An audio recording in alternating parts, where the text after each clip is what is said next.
നമസ്കാരം. നിയമസഭാ തെരഞ്ഞെടുപ്പ് ഫലം അതിൻ്റെ തീരുമാനത്തിലേക്ക് എത്തിയ ഘട്ടത്തിൽ പ്രതിപക്ഷ നേതാവ് വി ഡി സതീശൻ്റെ നേതൃത്വത്തിൽ നടന്ന കേക്ക് മുറിയാണ്. ഇന്ന് ഒരർത്ഥത്തിൽ വി ഡി സതീശൻ്റെ ദിവസമാണ്. വെറും 42 സീറ്റിൽ നിന്ന് പ്രതിപക്ഷ കോൺഗ്രസിനെ ഭരണത്തിലേക്ക് നയിച്ച നേതാവ് എന്ന നിലയിൽ ഇപ്പോൾ കോൺഗ്രസിൽ UDF-ൽ അപ്രമാദിത്വത്തോടെ നിലപാട് എടുത്തു മുന്നോട്ട് പോകാൻ കഴിയുന്ന തരത്തിലേക്ക് ഈ വിജയം വി ഡി സതീശനെ മാറ്റിയിട്ടുണ്ട്. സതീശൻ്റെ ശൈലികളുടെ സമീപനത്തിൻ്റെ ഒക്കെ വിയോജിപ്പുകൾ നമ്മൾ നേരത്തെ പല വീഡിയോകളിലൂടെ പല നിലയിൽ വിശകലനം ചെയ്തതാണ്. ഇപ്പോഴും ആ വിയോജിപ്പുകൾക്ക് ഒക്കെ അപ്പുറത്ത് ഏത് വഴിയിലൂടെയും ഭരണത്തിലേക്ക് UDF-നെ എത്തിക്കാൻ സതീശനും ടീമും എടുത്ത പണിക്ക് ഫലമുണ്ടായി എന്ന റിസൾട്ട് നമ്മുടെ മുമ്പിലേക്ക് വരുന്നുണ്ട്. മന്ത്രിമാർ ഗവൺമെൻറ്റിൻ്റെ പെർഫോമൻസിന് അപ്പുറത്ത് രാഷ്ട്രീയ കാരണങ്ങളാൽ പരാജയപ്പെട്ട് നിൽക്കുന്ന കാഴ്ച നമ്മൾ കാണുന്നുണ്ട്. മുഖ്യമന്ത്രി തന്നെ നിന്ന് വിറച്ച കാഴ്ച നമ്മുടെ മുമ്പിലുണ്ട്. ഈ ഘട്ടത്തിലാണ് നമ്മൾ ഈ വീഡിയോയിലേക്ക് കടക്കുന്നത്. ഈ തെരഞ്ഞെടുപ്പ് ഫലം പ്രതിപക്ഷ നേതൃത്വത്തിൻ്റെ വി ഡി സതീശൻ്റെ നേതൃത്വത്തിലുള്ള പ്രതിപക്ഷത്തിൻ്റെ ആകെ പ്രവർത്തനങ്ങൾ എങ്ങനെയാണ് ഭരണത്തിലേക്ക് എത്തിയത്, ഈ മറ്റുള്ളൊരു റിസൾട്ട് ഒരുപക്ഷെ നമ്മളെപ്പോലുള്ള ആളുകൾ പ്രവചിച്ചതിൻ്റെയൊക്കെ അപ്പുറത്ത് ആ നിലയിൽ എതിർ ഫലം ഉണ്ടാക്കിയ ഒരു റിസൾട്ട് എങ്ങനെ ഉണ്ടായി എന്നുള്ളതുണ്ട്. പലപ്പോഴും അപ്രതീക്ഷിതമായ ആഘാതം ഉണ്ടാക്കുന്ന തരത്തിലേക്ക് കേരള രാഷ്ട്രീയത്തിൽ അസാധാരണമായൊരു റിസൾട്ടാണ് ഇപ്പോൾ ഉണ്ടായിട്ടുള്ളത്. അടിയന്തരാവസ്ഥ കാലത്ത് അതിനുശേഷം നേടിയ വിജയത്തിന് അപ്പുറത്ത് ഒരു രാഷ്ട്രീയ പാർട്ടിയും ഇത്രയും വലിയൊരു മുന്നേറ്റം ഉണ്ടാക്കിയിട്ടില്ല എന്നുള്ള കേരള രാഷ്ട്രീയത്തിലൊരു വാസ്തവം നമ്മുടെ മുമ്പിൽ ഉണ്ട്. അപ്പോഴാണ് ഇതിൻ്റെ യഥാർത്ഥ ശില്പി വി ഡി സതീശൻ്റെ നേതൃത്വത്തിലുള്ള UDF അതിലേക്ക് എത്തിയത് എങ്ങനെയാണ് എന്ന് നമ്മൾ പഠിക്കേണ്ടി വരുന്നത്. ചെന്നിത്തലയിൽ നിന്ന് സതീശനിലേക്ക് എത്തിയ 5 വർഷത്തെ മാറ്റമാണ് യഥാർത്ഥത്തിൽ ഈ വിജയത്തിലേക്ക് എത്തിച്ചത്. ഒരു അർത്ഥത്തിൽ പ്രാഥമികമായി വി ഡി സതീശൻ അദ്ദേഹത്തിൻ്റെ നേതൃത്വത്തിൽ നടത്തിയ ചില രാഷ്ട്രീയ സമീപനത്തിലെ വ്യത്യാസമാണ് ഈ ഭരണത്തിലേക്ക് UDF-നെ എത്തിക്കുന്നതിൽ പ്രധാന പങ്ക് വഹിച്ചത്. സാധാരണ നമ്മൾ ആദ്യത്തെ 5 വർഷം, ഒന്നാം പിണറായി സർക്കാരിൻ്റെ ആദ്യത്തെ 5 വർഷം പ്രതിപക്ഷത്തെക്കുറിച്ച് പറയാറുണ്ട്. ഗംഭീരമായ പ്രതിപക്ഷ നേതാവാണ് രമേശ് ചെന്നിത്തല എന്നൊക്കെ ഞാൻ കരുതുന്നുണ്ട്. കാരണം അദ്ദേഹം പ്രളയമുണ്ടായപ്പോൾ മറ്റ് നിപ്പ അടക്കമുള്ള കോവിഡ് വരെയുള്ള പ്രതിസന്ധി കാലത്തൊക്കെ സർക്കാരിനൊപ്പം കൂട്ടായി സഹകരിച്ച് മുന്നോട്ട് പോകാൻ തയ്യാറായി എന്നുള്ള ഒരു കാലയളവുണ്ട്. എന്നാൽ അതിൻ്റെ ഒരു ഫലം, അതിനുശേഷം നടന്ന തെരഞ്ഞെടുപ്പിൽ അതിൻ്റെ ഫലം CPI-ഉം സംസ്ഥാന സർക്കാർ LDF-ഉമാണ് കൊണ്ടുപോയത് എന്നുള്ള യാഥാർത്ഥ്യം തിരിച്ചറിഞ്ഞുകൊണ്ടാണ് സർക്കാരിൻ്റെ പ്രവർത്തനങ്ങളോട് ചേർന്ന് നിൽക്കുന്നതിനപ്പുറത്ത് രാഷ്ട്രീയമായ ചില പ്രവർത്തനങ്ങൾ അനിവാര്യമാണ് തിരിച്ച് ഭരണത്തിലേക്ക് വരാനെന്ന തിരിച്ചറിവോടുകൂടിയാണ് വി ഡി സതീശൻ ഈ 5 വർഷം രാഷ്ട്രീയത്തെ കൈകാര്യം ചെയ്തത്, സതീശനും UDF-ഉം കൈകാര്യം ചെയ്തത്. അതിൽ വ്യക്തിപരമായ നിലയിൽ ഓരോ വ്യക്തിയും രാഷ്ട്രീയത്തിൽ ഇടപെടുന്ന സാഹചര്യത്തിലേക്ക് നമ്മുടെ ആധുനിക സാങ്കേതിക വിദ്യകൾ മാറി. ഓരോരുത്തരോടും സംവദിക്കുന്ന രാഷ്ട്രീയ നേതൃത്വം അനിവാര്യമായ ഘട്ടമാണ്. പഴയതുപോലെ ഒരു പാർട്ടി ശൈലിയിൽ അവരുടെ ടെർമിനോളജിയൊക്കെ ഉപയോഗിച്ച് സംസാരിക്കുന്ന രീതിയിൽ സംസാരിക്കുമ്പോഴും ചെയ്യുന്ന കാര്യം എത്ര മികവുറ്റതായാലും ആളുകളിലേക്ക് എത്തിക്കുക എന്നുള്ള അനിവാര്യമായ കാര്യം തിരിച്ചറിഞ്ഞുകൊണ്ട് മുന്നോട്ട് പോയില്ലെങ്കിൽ തിരിച്ചടി ഉണ്ടാകും എന്നുള്ള യാഥാർത്ഥ്യം വി ഡി സതീശൻ അടക്കമുള്ള ആളുകൾ തിരിച്ചറിഞ്ഞു. അങ്ങനെയാണ് സർക്കാരിൻ്റെ രാഷ്ട്രീയമായ നിലപാടുകളെ കേന്ദ്രീകരിച്ചുകൊണ്ടുള്ള ചർച്ചയിലേക്ക് പോയത്. സർക്കാരിൻ്റെ പെർഫോമൻസ് ഗംഭീരമാണ് എന്നുള്ളത് കൊണ്ട് അതിനോട് കിടപിടിച്ച് മുന്നോട്ട് പോവുക എന്നുള്ളത് എളുപ്പമല്ല എന്ന തിരിച്ചറിവുണ്ട്. അതുകൊണ്ട് രാഷ്ട്രീയത്തെ കേന്ദ്രീകരിച്ചു, മതസാമുദായിക പ്രശ്നങ്ങളിലേക്ക് കേന്ദ്രീകരിച്ചു, കൃത്യമായ അജണ്ടകൾ വെച്ചുകൊണ്ട് മുന്നോട്ട് പോയി എന്നുള്ളതാണ് ഈ തെരഞ്ഞെടുപ്പ് വിശകലനം ചെയ്യുമ്പോൾ നമുക്ക് മനസ്സിലാവുക. ആദ്യം നമ്മൾ അങ്ങനെ വി ഡി സതീശൻ്റെ നേതൃത്വത്തിൽ UDF മുന്നോട്ട് വെച്ച് വിജയിച്ച 10 കാര്യങ്ങൾ നോക്കാം. ഒന്ന്, UDF-നെ ഒന്നായി കൊണ്ടുപോവുക എന്നുള്ളതാണ് ആദ്യമായി മുന്നോട്ട് വന്നത്. എക്കാലത്തും UDF-ൽ ഈ 10 വർഷം കഴിഞ്ഞ ഘട്ടത്തിൽ തിരിച്ചു വന്നില്ലെങ്കിൽ ഉണ്ടാകാനിടയുള്ള പ്രതിസന്ധിയൊക്കെ മുന്നോട്ട് വെച്ചുകൊണ്ട് അതിൻ്റെ മുൻകാലങ്ങളിലൊക്കെ UDF-ൽ എപ്പോഴും ഈ ഘടകകക്ഷികളുമായുള്ള സംഘർഷങ്ങൾ ഉണ്ടാകാറുണ്ട്, പ്രത്യേകിച്ച് ലീഗൊക്കെ ആയിട്ട്. എന്നാൽ പ്രതിപക്ഷത്തിരിക്കുമ്പോൾ അത്തരമൊരു സാഹചര്യം പാടില്ല എന്നുള്ള നിബന്ധനയോടെ ലീഗ് അടക്കമുള്ള ഘടകകക്ഷികളെ കൂടെ കൊണ്ടുപോയി. ഇതുവരെ ഇല്ലാത്ത വിധം, അസ്വാരസ്യങ്ങളില്ലാത്ത വിധം എപ്പോഴുള്ള കമ്മ്യൂണിക്കേഷൻ നടത്തി അതിനനുസരിച്ച് മുന്നോട്ട് കൊണ്ടുപോയി. ആഭ്യന്തരമായി പ്രശ്നങ്ങൾ ഉണ്ടാകാറുണ്ട്. നമ്മൾ കാണുന്ന പോലെ, പരസ്യമായി തന്നെ കണ്ടതുപോലെ വി ഡി സതീശനും കെ സുധാകരനടക്കമുള്ള സംഘർഷങ്ങൾ ഒക്കെ നമ്മൾ കണ്ടിരുന്നു. അങ്ങനെയുള്ള പ്രശ്നങ്ങൾ ഉണ്ടായിട്ടുണ്ടെങ്കിലും ഘടകകക്ഷികളെയൊക്കെ മുന്നിലേക്ക് നിർത്തിക്കൊണ്ട് മുന്നോട്ട് കൊണ്ടുപോയി. ഒപ്പം ഷാഫി പറമ്പിലിൻ്റെയും രാഹുൽ മാങ്കൂട്ടത്തിൻ്റെയും അടക്കമുള്ള ഒരു സംഘത്തെ, മാത്യു കുൾനാടൻ വരെയുള്ള ഒരു സംഘത്തെ മുന്നിൽ നിർത്തി അതുവരെയുള്ള മിതവാദ നയത്തെ, സമീപനത്തെ ഉപേക്ഷിച്ചു. വി ഡി സതീശൻ്റെ നേതൃത്വത്തിൽ അക്രാമകമായൊരു ശൈലി സ്വീകരിച്ചു. അത് നേരായ കാര്യങ്ങളിലൂടെ മുന്നോട്ട് പോകുക എന്നുള്ള സമീപനമൊക്കെ ഉപേക്ഷിച്ചു. അങ്ങനെ അവരുടെ ഉദ്ദേശത്തിലേക്ക് എത്തുന്നതിന് വേണ്ടി ഏത് രീതിയിലും സംഘർഷ സാഹചര്യങ്ങൾ സൃഷ്ടിക്കപ്പെടുന്ന അവസ്ഥയിലേക്ക് തന്നെ കൊണ്ടുപോയി അത്തരത്തിലുള്ള നേതാക്കളെ നേതൃത്വത്തിലേക്ക് കൊണ്ടുവരാൻ സതീശന് കഴിഞ്ഞു. അതിൽ രാഹുൽ മാങ്കൂട്ടത്തിലൊക്കെ ഇത്തരത്തിലുള്ള പിന്നീട് വന്ന പീഡന പരാതികളൊക്കെ വന്നു. അതിനനുസരിച്ചിട്ടുള്ള പ്രതിസന്ധിയിലേക്ക് ആ നേതൃത്വം പോയി എങ്കിലും അത് അടിത്തട്ടിലെ അണികളിലുണ്ടാക്കിയ CPM-നെതിരായി നിൽക്കുക, മറ്റെന്തായാലും പ്രശ്നമില്ല, ഇതിനനുസരിച്ച് ഏറ്റവും എക്സ്ട്രീം ലെവലിൽ നിൽക്കുക എന്നുള്ള ശൈലിയിലേക്ക് കൊണ്ടുപോയി. ഒപ്പം രാഹുലിൻ്റെ പ്രശ്നമൊക്കെ വന്നപ്പം ആഭ്യന്തരമായ എതിർപ്പുണ്ടായപ്പോഴും ഉറച്ച നിലപാട് സ്വീകരിച്ചു എന്ന ആഖ്യാനം സൃഷ്ടിക്കുന്നതിൽ VD സതീശന് വിജയിച്ചു എന്നുള്ളതാണ്. അതൊരു യാഥാർത്ഥ്യവുമാണ്. അതിൻ്റെ കൂടി തുടർച്ചയായിട്ടാണ് ഷാഫി അടക്കമുള്ള ആ ഗ്രൂപ്പ് ഒന്നാകെ KCയുടെ ഗ്രൂപ്പിലേക്ക് മാറിയത് എന്നുള്ള യാഥാർത്ഥ്യമുണ്ട്. അങ്ങനെ അദ്ദേഹത്തിൻ്റെതായ ലക്ഷ്യത്തിലേക്ക് എത്തുന്നതിനുള്ളൊരു മാർഗം സ്വീകരിച്ചത് അടയാളപ്പെടുത്തി എന്നുള്ളതാണ്. അതിൽ മറ്റ് കാര്യങ്ങൾ ഡിസ്റ്റർബ് ചെയ്തില്ല. അത് ചെന്നിത്തലയുടെ ശൈലിയൊന്നും സ്വീകരിക്കാൻ തയ്യാറായില്ല. സർക്കാരിന് പലവിധ പ്രശ്നങ്ങൾ വന്ന സമയത്ത് ഇപ്പോൾ കേന്ദ്രത്തിനെതിരായ സമരം, അപ്പോൾ ആ സമരത്തിൽ ഞങ്ങൾ പങ്കെടുത്തില്ലെങ്കിൽ BJPക്ക് ഒപ്പമാണെന്ന് തോന്നുമോ എന്നൊന്നുമുള്ള പ്രശ്നങ്ങൾ സതീശനെ ആകുലപ്പെടുത്തിയില്ല. സർക്കാരുമായി ഒരു സഹകരണവും വേണ്ട എന്ന് തീരുമാനിച്ച് മുന്നോട്ട് പോയി എന്നുള്ളതാണ് ഒന്നാമത്തെ കാര്യം. അത് ജനങ്ങളിലേക്ക് എങ്ങനെ എത്തുമെന്നൊന്നും ആകുലപ്പെട്ടില്ല.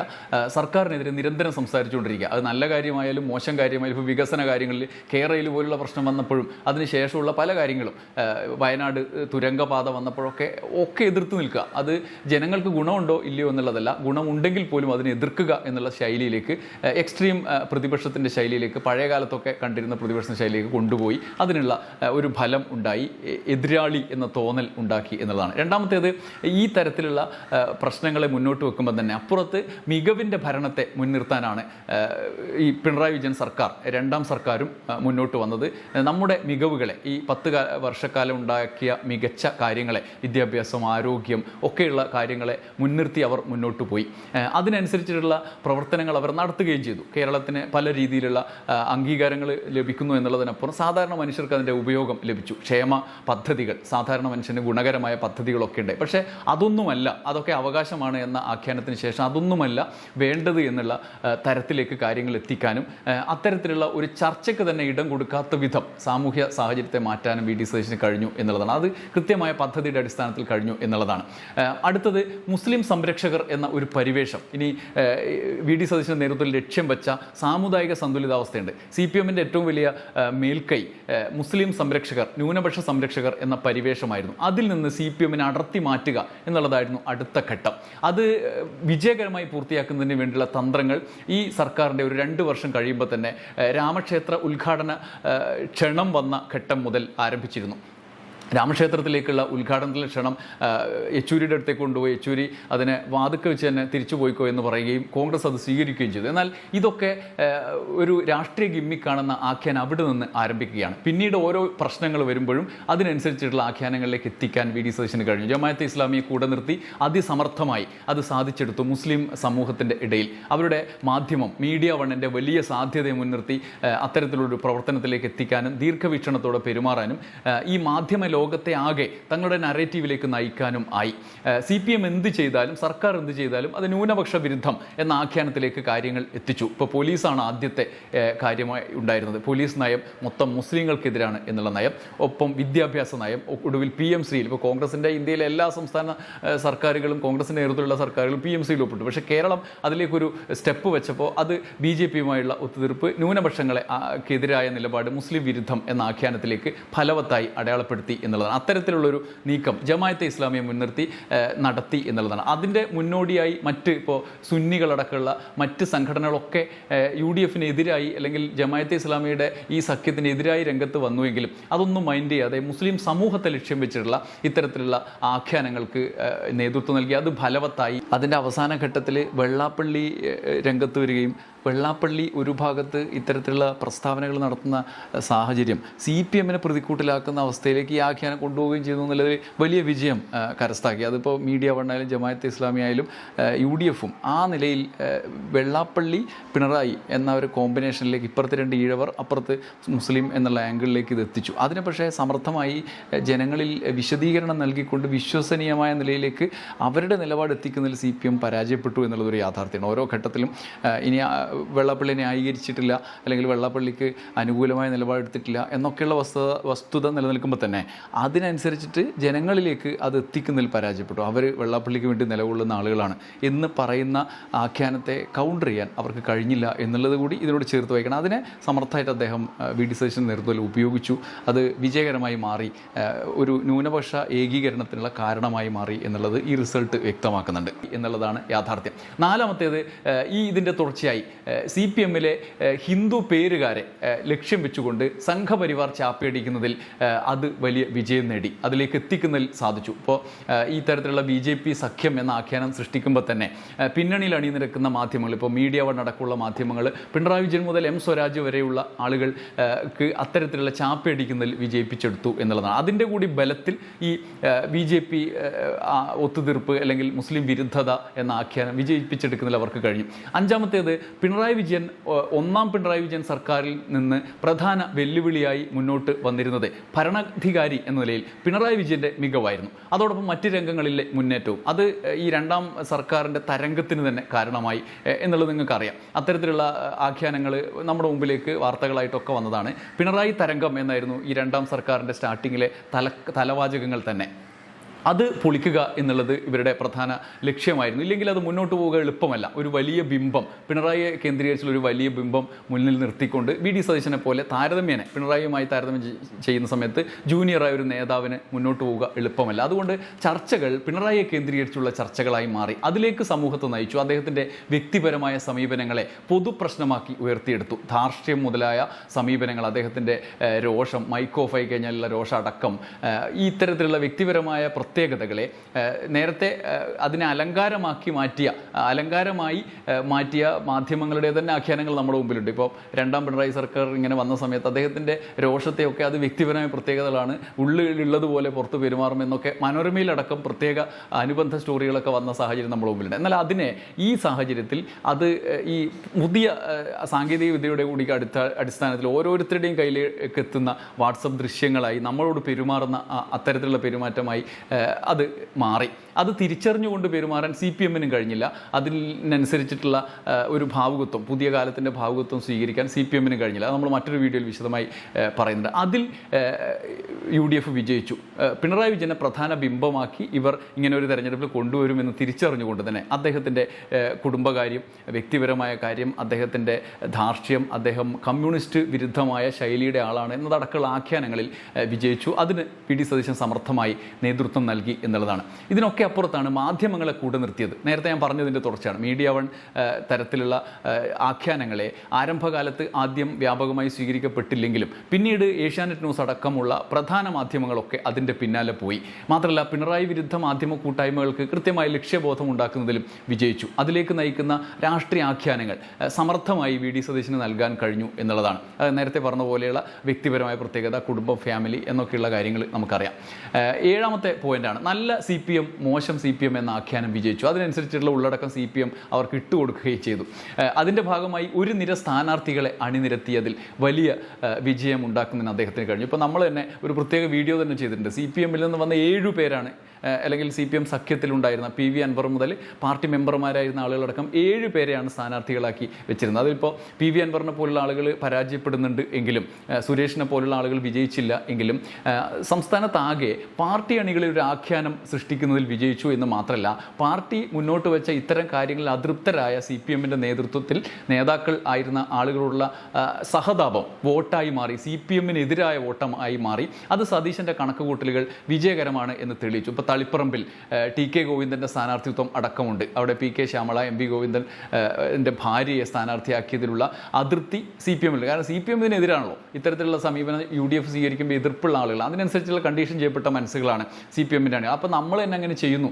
അതിൽ ആ സ്ഥാനാർത്ഥിയുടെ യോഗ്യതക്കപ്പുറത്ത് ഒരാൾ മാറുമ്പോൾ അയാളുടെ ഭാര്യയെ സ്ഥാനാർത്ഥിയാക്കുന്നതിനടക്കമുള്ള പ്രശ്നങ്ങളുണ്ട്. അതിനെ മനസ്സിലാക്കി ഒപ്പം പയ്യന്നൂരടക്കം TI മധുസൂദനെതിരായിട്ടുള്ള നിലപാടുകളടക്കം കടുത്ത നിലയിൽ പാർട്ടി അടിത്തട്ടിൽ ഉയർത്തിയപ്പോഴും അദ്ദേഹത്തെ പോലെ ഒരാളെ വീണ്ടും സ്ഥാനാർത്ഥിയാക്കി വെക്കുന്നു. അദ്ദേഹം നിരപരാധിയാണെന്ന് പാർട്ടിക്ക് ബോധ്യപ്പെട്ടതുകൊണ്ട് കാര്യമില്ല. അത് ആളുകളിലേക്ക് കമ്മ്യൂണിക്കേറ്റ് ചെയ്യുന്നതിൽ വിജയിക്കുന്നുമില്ല. അത്തരം സാഹചര്യങ്ങൾ തൽക്കാലം ഇതിങ്ങനെ നിൽക്കട്ടെ, ഇലക്ഷൻ കഴിയട്ടെ എന്നൊന്നും തീരുമാനിക്കാൻ പകരം ഒരാളെ നിർത്താനോ ഒന്നും തയ്യാറാകാത്ത സാഹചര്യം. ഇത് വി.ഡി. സതീശൻ സമർത്ഥമായി മനസ്സിലാക്കി ദീർഘവീക്ഷണത്തോടുകൂടി അത്തരം മണ്ഡലങ്ങളിൽ ആളുകളെ, സ്ഥാനാർത്ഥികളെ നിർത്തുന്നു എന്നുള്ളത്. ഇപ്പോൾ പയ്യന്നൂരോ തളിപ്പറമ്പിലോ ഒക്കെ CPM-ൽ നിന്നും വന്ന ഒരാൾ സ്ഥാനാർത്ഥിയാകുമ്പോൾ ചിലപ്പോൾ വോട്ട് ചെയ്യാൻ ആളുകൾക്ക് മടിയുണ്ടാവില്ല. നേരെ മറിച്ച് കോൺഗ്രസിൻ്റെ തന്നെ സ്ഥാനാർത്ഥികൾ വന്ന് ഇവരുടെ അതിർത്തി കൂടി നിൽക്കുമ്പോൾ ചിലപ്പോൾ വോട്ട് ചെയ്യണമെന്നില്ല.